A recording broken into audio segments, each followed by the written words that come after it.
বিকেল। তারানাথের বৈঠকখানার আড্ডা জমে উঠেছে।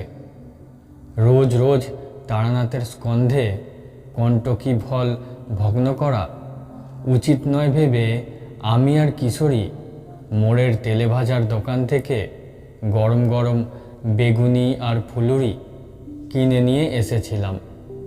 এখন শুধু শাল পাতা কটা পড়ে আছে। ভেতর থেকে দ্বিতীয়বার চাও এসে উপস্থিত। তৃপ্তির ঢেকুর তুলে তারানাথ বলল, না, উড়েগুলো বেশ ভালো তেলে ভাজা করে, বুঝলে? কিশোরী বলল, সব কিছুর স্বাদ নির্ভর করে মনের অবস্থার উপরে। আজ এখন আপনার কোনো কাজ নেই, বেশ নিশ্চিন্দি আড্ডার মেজাজ। এখন বাসি তেলে ভাজা পচা বেসনের ঠান্ডা ফুলুরিও ভালো লাগবে। আবার মাথায় দুশ্চিন্তা থাকলে দেরাদুন চালের বিরিয়ানিও মুখে রুজবে না, তাই নয়? তারানাথ মৃদু হেসে চায়ে চুমুক দিয়ে বলল, কথাটা তোমাদের পক্ষে সত্য হলেও আমার ক্ষেত্রে সম্পূর্ণ খাটে না বোধ হয়। বললাম, কেন? আপনার এ ব্যাপারে বৈশিষ্ট্যটা কি আছে? তোমাদের নিরাপদ তরঙ্গহীন জীবনে দুশ্চিন্তা এবং দুর্ভাবনা একটা অস্বাভাবিক অবস্থা। আর আমার সারাটা জীবনই কেটেছে নানা বিচিত্র ঘটনার ভেতর দিয়ে। সেখানে দুর্ভাবনা একটা স্বাভাবিক ঘটনা বলেই গণ্য করতাম। রাত্রিরে একটা ভয়ানক কিছু ঘটবে জেনেও দুপুরে ভোজ খেতে বাঁধেনি। পরপর কয়েকটা চুমুকে চায়ের কাপ শেষ করে নামিয়ে রেখে তারানাথ বহুদিন আগেকার কথা মনে পড়ে যাওয়ার সুরে বলল, ভোজ খাওয়ার কথা উঠলেই আমার রামদুলাল মিত্রের কথা মনে পড়ে যায়। তাদের বাড়ি অতিথি হয়ে কয়েকদিন যা খাওয়া দাওয়া করেছিলাম তেমন সচরাচর কারো ভাগ্যে চটে না। কিশোরী বলল, বেড়াতে গিয়েছিলেন? আরে না না, আমার আবার বেড়াতে যাওয়া? গিয়েছিলাম কাজে। বিপদে পড়ে তারা ডেকে নিয়ে গিয়েছিল। সে অনেক কাণ্ড। বললাম, গল্পটা হোক বরং, শুনতে মন্দ লাগবে না মনে হচ্ছে। তারানাথ মনে মনে একটু গুছিয়ে নিয়ে বলতে শুরু করলো, বছর 20 আগেকার কথা। মধুসুন্দরী দেবীর ব্যাপার মিটে গিয়েছে। বাড়িতে বসে ঘোরতর সংসার করছি। এর সঙ্গে হাত দেখি, কবচ দিই, মুখ দেখে ভাগ্য গণনা করি। আয় মন্দ হয় না, আবার খরচও হয়ে যায়। পয়সা জমাতে পারিনি কোনো দিন। দেবী বলেই দিয়েছিলেন, অন্যের কষ্ট হবে না, কিন্তু ধনীও হতে পারবে না। একদিন সকালে বৈঠকখানায় বসে আছি। একজন মধ্যবয়স্কা ভদ্রলোক ঘরে ঢুকলেন। কাঁচায় পাকায় মেশানো চুল, বেশ বলিষ্ঠ ধাঁচের, মাঝারি গড়নের চেহারা। পরনে দামি কাঁচি ধুতি, পাঞ্জাবিতে সোনার বোতাম। ডান হাতে অনেকগুলো পাথর বসানো আংটি। চেহারায় বড় মানুষের ছাপ আছে। ব্যক্তিত্ব সম্পন্ন মানুষ। ভদ্রলোক আমাকে জিজ্ঞাসা করলেন, আপনি কি তারানাথ জ্যোতিষার্ণব? আজ্ঞে হ্যাঁ, কি দরকার বলুন? ভদ্রলোক এগিয়ে এসে পায়ে হাত দিয়ে প্রণাম করে বললেন। চেহারা দেখেই অবশ্য আন্দাজ করতে পেরেছিলাম। বললাম, আহা থাক, হয়েছে, বসুন। কি চাই আপনার? ভদ্রলোক বসে বললেন, আমার নাম রামদুলাল মিত্র। কলকাতাতেই বড়বাজারের দিকে সামান্য ব্যবসাপাতি আছে। আপনাদের আশীর্বাদে মোটা ভাত কাপড় হয়ে যায়। সম্প্রতি একটা বিপদে পড়ে আপনার কাছে এসেছি। কিন্তু ঠাকুরমশাই, কী বিপদ তা আমি বলবো না। শুনেছি আপনি মানুষের মুখ দেখে তার ভূত ভবিষ্যৎ বলে দিতে পারেন। আপনি বলুন দেখিনি আমার বিপদটা কি? কিছু মনে করবেন না। ঠিক লোকের কাছে এসেছে কি না তা তো আমার জানা দরকার। ব্যবসাদার লোকের মতো কথা বটে। আমি মনে মনে হাসলাম। এ লোক ঘরে ঢোকা মাত্র আমি বুঝতে পেরেছি কি বিপদে পড়ে ও এখানে এসেছে। তবে মিথ্যে ভেলকি দেখিয়ে লোককে চমকে দিতে আমার প্রবৃত্তি ছিল না বলে ওকে দিয়েই বলিয়ে নেবার চেষ্টা ছিলাম। তা বাজিয়ে নিতে চায় যখন, তখন আমার আর বলতে আপত্তি কি? বললাম, বিপদ তো আপনার আপাতত তিনটি দেখতে পাচ্ছি। প্রথমত, আপনার ব্যবসা হঠাৎ একটা টাল খেয়েছে। কেমন কি না? আজ্ঞে হ্যাঁ। তারপর? এটার জন্য ভাবতে হবে না, এখানে বসেই বলে দিচ্ছি। আপনি নীল রঙের গণেশ গড়িয়ে পুজো করুন, আবার ব্যবসার মোড় ফিরবে। রামদুলাল বললেন, আর? আপনার বাস্তুবিঘ্ন আছে দেখতে পাচ্ছি। বসতবাড়ি সংক্রান্ত কোনো গোলযোগে পড়বেন কিংবা পড়েছেন? রামদুলাল চোখ বড় বড় করে বললেন, ধন্য, শুনেছিলাম, আজ চোখে দেখলাম। কিন্তু 3 নম্বরটা কি? বললাম, বলবো, ওটা আপনি নিজেই মিটিয়ে নিতে পারবেন। আমার সাহায্য দরকার হবে না। কিছু টাকা এককালীন দিয়ে যাওয়া বন্ধ করুন।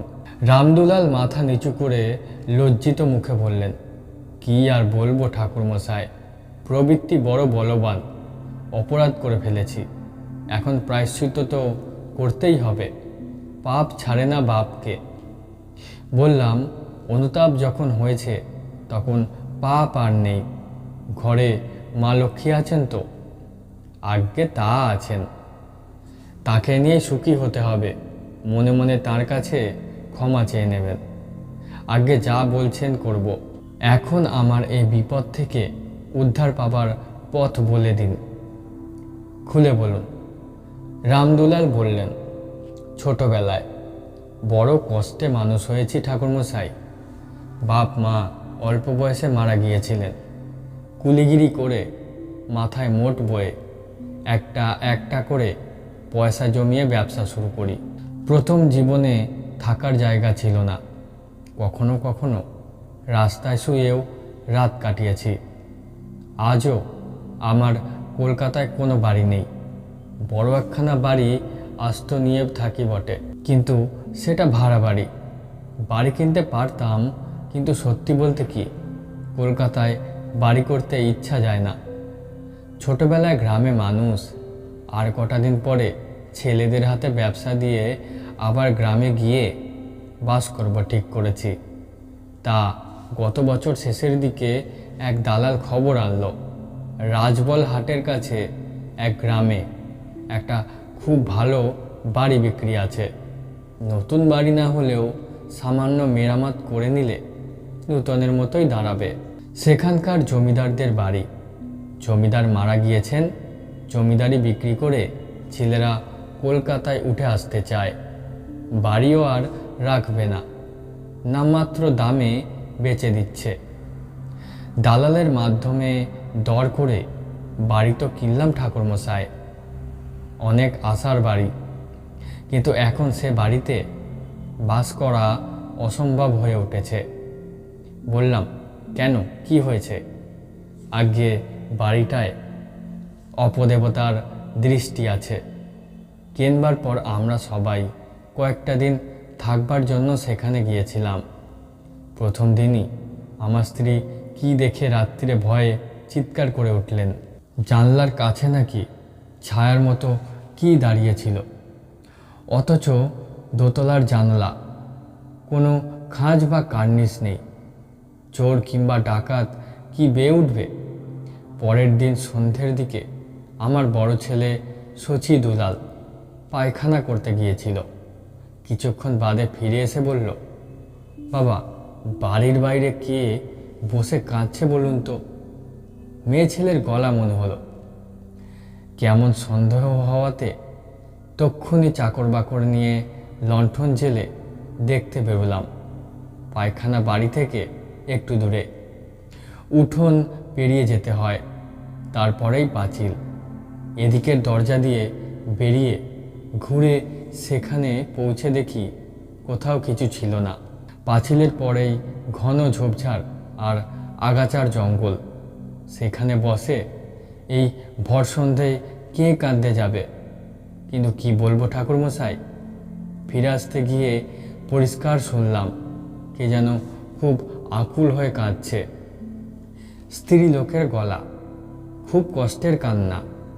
আবার ফিরে যাই, আবার দেখি না, কোথাও কিচ্ছু নেই। একবার মনে হলো শব্দটা যেন বাড়ির ভিতর থেকে আসছে। কেমন ভয় ধরে গেল। এসব কি কাণ্ড? এমন হওয়া তো ভালো কথা নয়। পরের দিন গিন্নিকে কলকাতায় ফেরত পাঠালাম মেজ ছেলের সঙ্গে। আমি আর শচী আরও 2 দিন থেকে গেলাম। প্রত্যেক দিন সন্ধ্যাবেলা সেই কান্নার শব্দ শুনেছি। আর কি বলবো, বাড়িটার মধ্যে যতক্ষণ থাকি মন যেন কেমন বিষণ্ণ হয়ে থাকে। বুকে যেন একটা পাহাড়ের মতো চাপ টের পাই। বাড়িটা ভালো নয় ঠাকুরমশাই, কিন্তু একগাদা টাকা খরচ করে কেনা বাড়ি। যাওয়া বন্ধ করলে তো পোড়ো হয়ে যাবে। অনেক শখ করে কেনা। এর কিছু উপায় হয়? একটু ভেবে বললাম, আমাকে একবার নিয়ে যেতে পারেন সেখানে? আজ্ঞে হ্যাঁ, তা পারি বই কি। আর সত্যি বলতে কি, আমি জানতাম আপনি যেতে চাইবেন। আমার মনে হয়েছিল আপনি ভাববেন না কিছু। আপনার যাতায়াত, খাওয়া দাওয়া এবং গরিবের সাধ্যমতো দক্ষিণা আমি দেব। কবে যাবেন বলুন? আপনার কবে সুবিধা হয়? পরশু সকালে তৈরি হয়ে থাকবেন, আমি এসে নিয়ে যাব। রাজবলহাট থেকে মাইল 3 দূরে মতিপুর গ্রাম। বিকেল 3টে নাগাদ গিয়ে সেখানে পৌঁছালাম।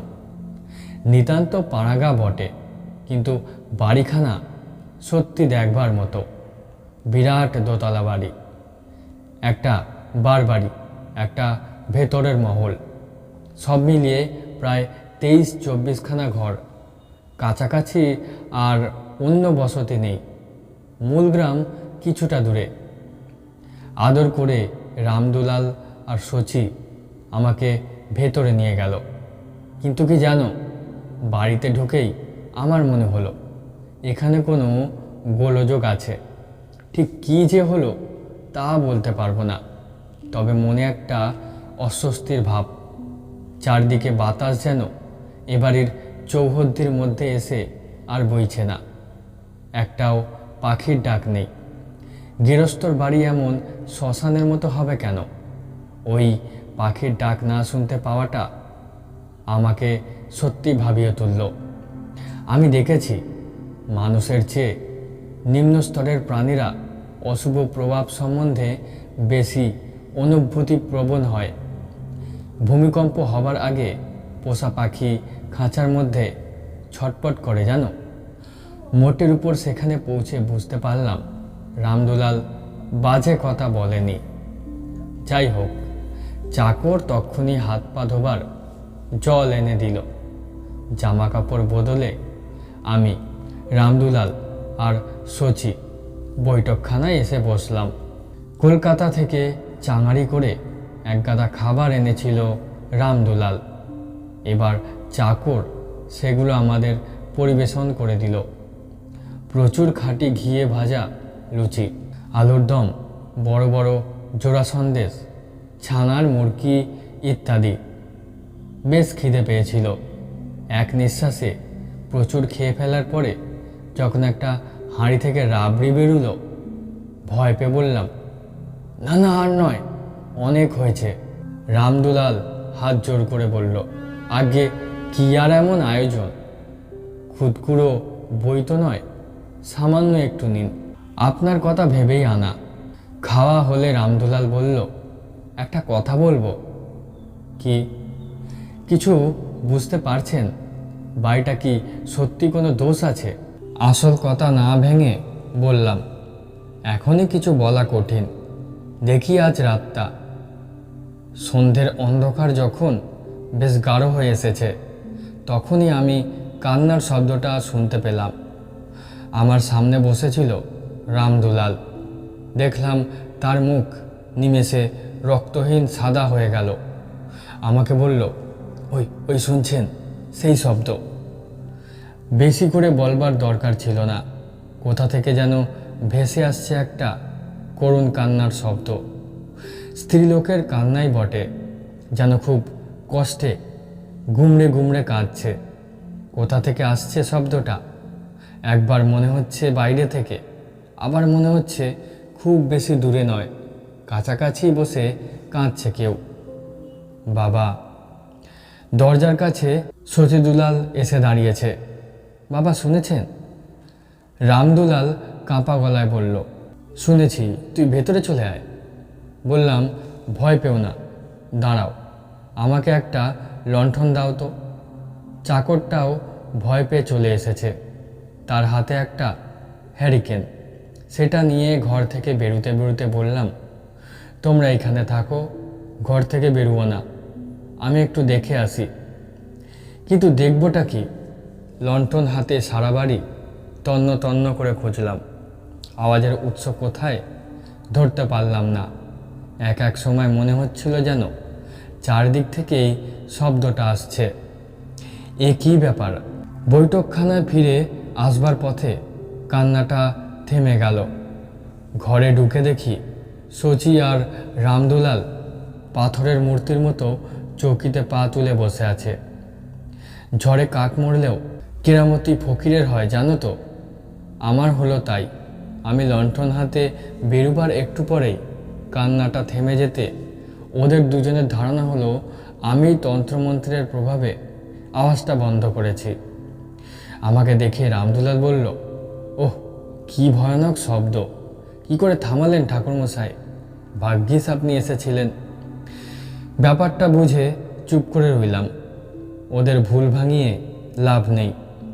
আমার উপরে ভরসা করে যতটুকু সান্ত্বনা পায় পাক না। রাত্রিরে ভেতর বাড়ির বারান্দায় আসন পেতে বসে আবার এক বিপুল আয়োজনের সম্মুখীন হওয়া গেল। পুজোর পরাতের মতো বড় বগি থালায় সরু চড়ুই পাখির নখের মতো চালের ঘি ভাত, ভেড়ার মাংসের কোরমা, রুই মাছের কালিয়া, 3-4 রকমের মিষ্টি। বললাম, করেছ কি?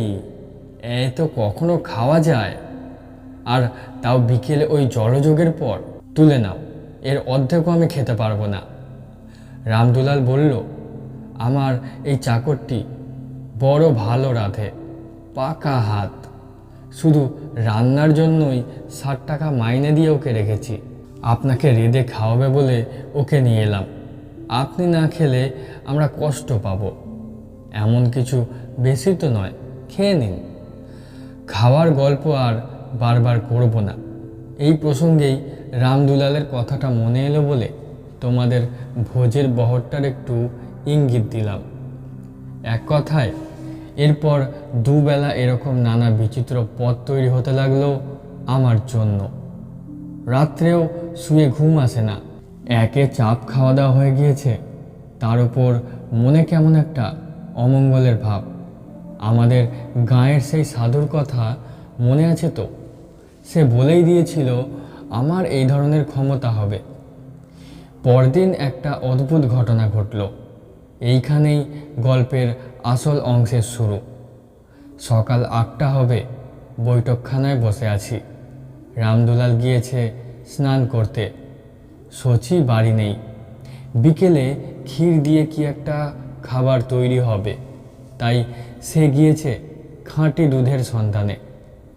বাড়ির ডান দিকের কোণে বারান্দার শেষে খুব সুন্দর একটা স্নানের ঘর আছে। জমিদার শখ বানিয়েছিল। তার মেঝে সাদা পাথরে বাঁধানো, বুক অব্দি দেওয়াল মোজেক করা। কানাই চাকর সকালে পুকুর থেকে স্নানের জল তুলে তাতে এনে রেখেছে। পুকুরেও অনায়াসে স্নান করা চলতো, কিন্তু নতুন বাড়ি কেনা হয়েছে, সব কিছু ব্যবহার করা চাইতো। রামদুলাল সেখানেই স্নান করেছে। হঠাৎ দরজার কাছে একটা আওয়াজ শুনে দেখি রামদুলাল এসে ঘরের মধ্যে দাঁড়িয়েছে। তার মুখ ভয় বিকৃত, বেচারি কাঁপছে ঠকঠক করে।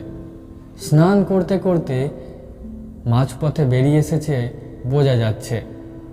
কাপড় ভেজা, গায়ে জল, মোজবার সময় পায়নি। বললাম, কি হয়েছে, ভয় পেলে নাকি? রামদুলাল প্রথমটা কথাই বলতে পারে না। এই সকালবেলা কি দেখে অত ভয় পেল ও? ধমকে বললাম, কি হয়েছে বলবে কি না? ও বলল, আমার সঙ্গে আসুন। পেছন পেছন গেলাম। স্নানঘরের দরজার কাছে এসে ভেতরে মেঝের দিকে আঙুল দিয়ে কি দেখিয়ে রামদুলাল বলল, ওই যে। প্রথমে কিছু বুঝতে পারলাম না। সাদা পাথরে বাঁধানো সুন্দর পরিষ্কার মেঝে, কি দেখাচ্ছে রামদুলাল? তারপরে দেখতে পেলাম জিনিসটা। মেঝের একটা পাথরের টালিতে যেন আপচা একখানা মুখ ফুটে উঠেছে। ঠিক পুরো মুখ নয়, মুখের আদল মাত্র। চেষ্টা করলে বোঝা যায় স্ত্রীলোকের মুখ, কারণ লম্বা চুলের আভাস দেখা যাচ্ছে। কিন্তু সে মুখ সুন্দর নয়, কেমন যেন ভাঙাচোরা অবয়ব, যেন কষ্টে মুখ বিকৃত করে আছে। এ আবার কি? মেঝের পাথরে কে ছবি আঁকলো? কি দিয়ে আঁকলো? রামদুলালকে জিজ্ঞাসা করলাম, এ ছবি এখানে কি করে এলো? আগে তা কি করে বলবো, যখন বাড়ি কিনলে তখন ছিল না। আগে বাড়ি কেনার কথা কি বলছেন? আজ সকালে কানায় জল তুলে রাখছিল, আমি দাঁড়িয়ে তদারক করছিলাম, তখনও ছিল না।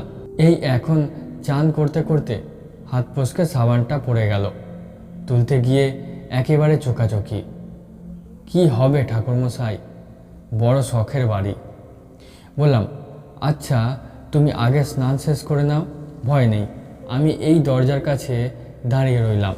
ভয় ছিটকিনি না দিয়ে কোনো মতে দরজা ভেজিয়ে বাকি স্নানটুকু সেরে বেরোলো রামদুলাল। মানুষ ভয় পেলে কীরকম হয়ে যায় তা আজ দেখলাম। প্রথম দিন রামদুলালকে কত ব্যক্তিত্ববান পুরুষ বলে মনে হয়েছিল, কিন্তু যা ধরা ছোঁয়া যায় না, এমন অপ্রাকৃত ঘটনার সম্মুখীন হয়ে সে ব্যক্তিত্ব কখন বাতাসে উবে গিয়েছে। বৈঠকখানায় বসে রামদুলাল বলল, একেই ব্যবসার অবস্থা খারাপ যাচ্ছে, বাজারে অনেক দেনা। এক বেটা মারোয়ারিকে প্রায় 70,000 টাকার মাল সাপ্লাই করেছিলাম, তার দরুন বিল সে কিছুতেই দিচ্ছে না, কেবল আজকাল করে ঘোরাচ্ছে। মারোয়ারির সঙ্গে কি আমরা পারি? আমারই ভুল হয়েছিল ওখানে মাল দেওয়া। কি করব, লোভে পড়ে গেলাম। এখন যদি বিল না আদায় হয় তাহলে আমার ব্যবসা ডুববে। নালিশ করে টাকা আদায় করতে করতে তো আর ব্যবসা থাকবে না। এদিকে এই চিন্তা, এত টাকা দিয়ে বাড়ি যদি বা কিনলাম, এখন তাতে বাস করতে পারছি না, আমাকে আত্মহত্যা করতে হবে ঠাকুরমশাই। বললাম, আরে দাঁড়াও, এত ব্যস্ত হলে চলবে কেন? ব্যবসায় লাভ ক্ষতি জোয়ার ভাটা আছেই, ভেঙে পড়ার কিছু নেই। আর এবারের কথা বলি, আমার মনে হয় তোমাদের ভয়ের কিছু নেই। ভয়ের কিছু নেই মনে হয় না? ভেবে দেখো, যে আত্মাই এমন করুক না কেন, তার যদি তোমাদের ক্ষতি করবার ইচ্ছে থাকতো তাহলে সে তো তা অনায়াসেই করতে পারে। এতদিন চুপ করে আছে কেন? রামদুলাল বলল, তাহলে ওই কান্নার শব্দ? বললাম, হয়তো সেটা আমাদের মনোযোগ আকর্ষণ করবার জন্য। সে হয়তো কিছু বলতে চায়। তাহলে এখন আমি কি করব? তুমি কিছুই করবে না, আমি আরও কয়েকদিন থাকব, দেখি কি হয়, যা করবার আমি করব। শচীদুলাল এসে স্নানঘরের মেঝেতে ছবিটা দেখল, তবে সে বাপের চেয়ে সাহসী। ভয় পেলেও মুখে কিছু বলল না। রাত্রিরে আমি সাবধানের মার নেই বলে বড় এক ঘটি জল নিয়ে বাড়ির চারিদিকে ছিটিয়ে সাধুর দেওয়া সেই মন্ত্রে গণ্ডি দিয়ে রাখলাম।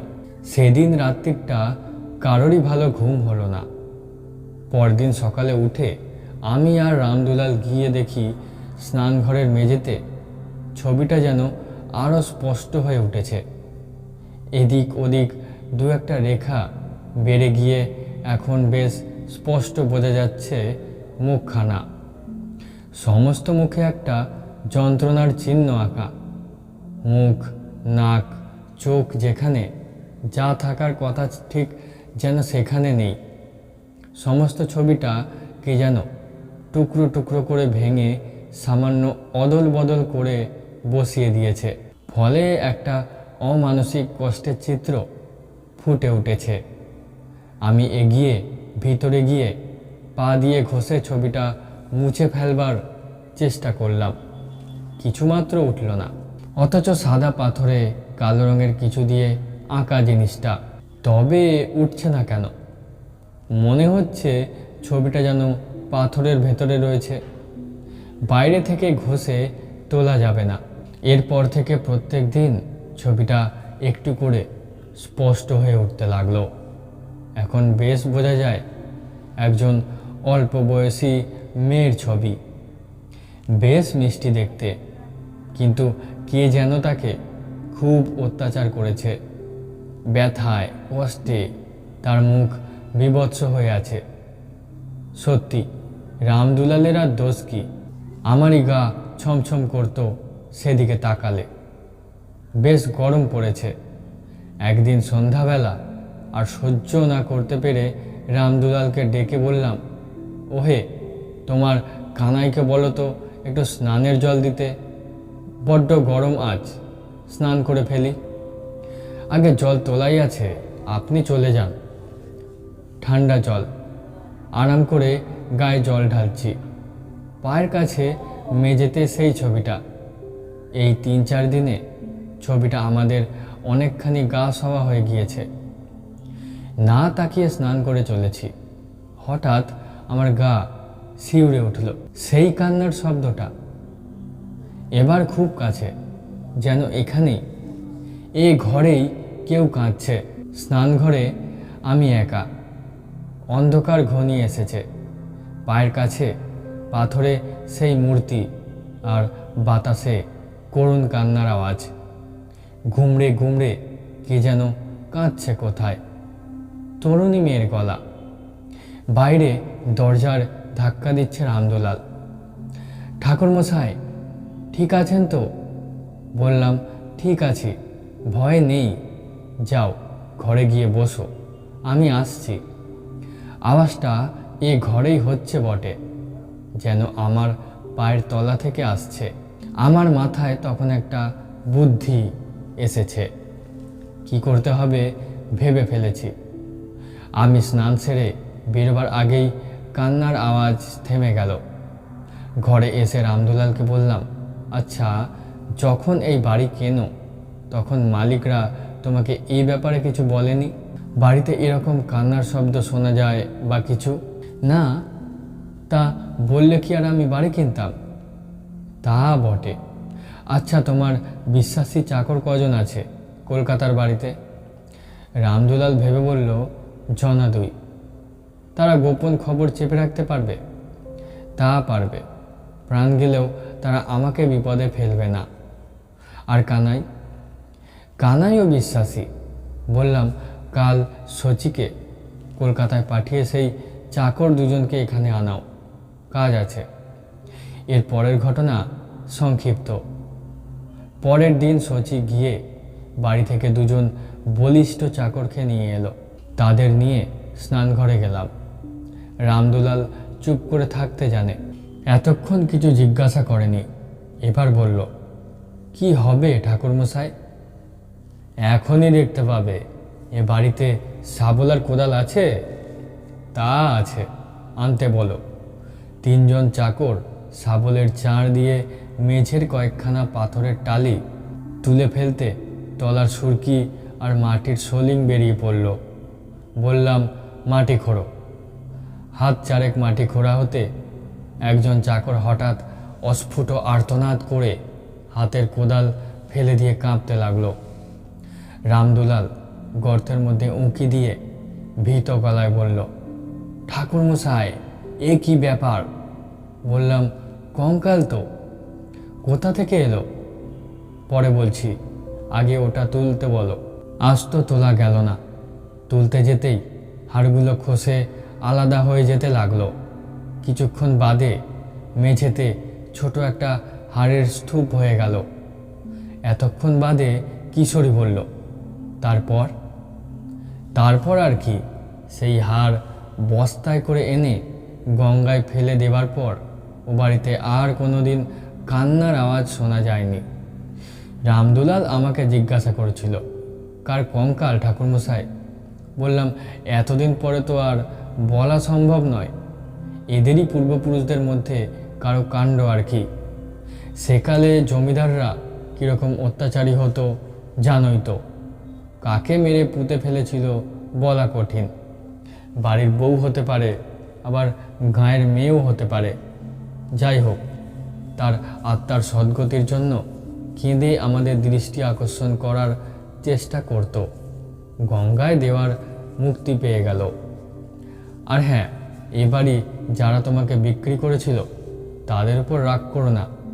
তারা খুব সম্ভবত কিছুই জানে না। পূর্বপুরুষ যে অন্যায়টা করেছিল সে গোপনেই করেছে। সাক্ষী দাঁড় করিয়ে রেখে কেউ খুন করে না। রামগোপাল বলল, ওরা কান্না শুনতে পেত নিশ্চয়ই, অথচ আমাকে বলেনি। সেটা তো একটা অপরাধ। বললাম, ওরা কান্না শুনতে পেত কি না সে বিষয়ে আমার সন্দেহ আছে। কেন বলুন তো? যাদের পূর্বপুরুষের হাতে মেয়েটি মারা গিয়েছিল তাদের হাতে মেয়েটির আত্মা হয়তো মুক্তি পেতে চায়নি। তাই বাড়ি বিক্রি হবার পর তোমার কাছেই মুক্তি চেয়েছে।